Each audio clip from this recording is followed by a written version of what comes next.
ప్రజల దేవుని యొక్క గొప్ప ఘనమైన నామములో వీక్షించున్న ప్రతి ఒక్కరికి ప్రభు పేరిట శుభాభివందనములు తెలియజేసుకుంటున్నాను. ఈ దినం దేవుడు మనకిచ్చిన నూతనమైన వాగ్దానం అది 34వ కీర్తన 2వ లేఖనం. యెహోవాను బట్టి నేను అతిశయించుచున్నాను. దేవుడే స్పష్టంగా ఈ దినమున మనందరితో మాట్లాడుతున్నాడు. మనం ఈ లోకంలో ఎవరిని బట్టి అతిశయించాలి? ఎవరిని బట్టి గర్వపడాలి? మన ధనమును బట్టా, ఐశ్వర్యమును బట్టా, మరి అంతస్తును బట్టా, పదవిని బట్టా?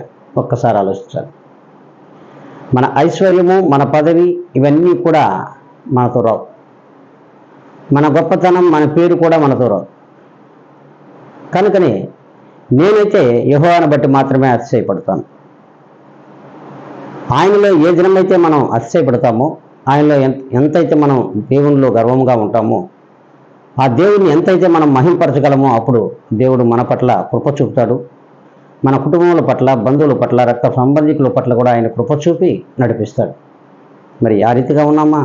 ఒక్కసారి ప్రియ సహోదరులారా జ్ఞాపకం చేసుకోండి. ప్రియ విశ్వాసులారా ఒక్కసారి జ్ఞాపకం చేసుకోండి. మనం పొంగిపోతున్నాం ఈ లోకంలో ఐశ్వర్యం చూసి, అంతస్తును చూసి, అలాగే పదవులను చూసి కూడా పొంగిపోతున్నాం. ఆ పొంగు పొయ్యిపోలేకపోతుంది.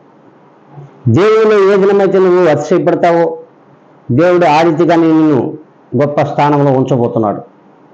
మరి అలా ఉందామంటే ఇప్పుడే తలలో వంచండి, కళ్ళు మూసుకొని దేవుని యొక్క ప్రార్థనలో ఏకీభించాలని ప్రభు పేట అందరికీ కూడా మనవి చేసుకుంటూ ఉన్నాను.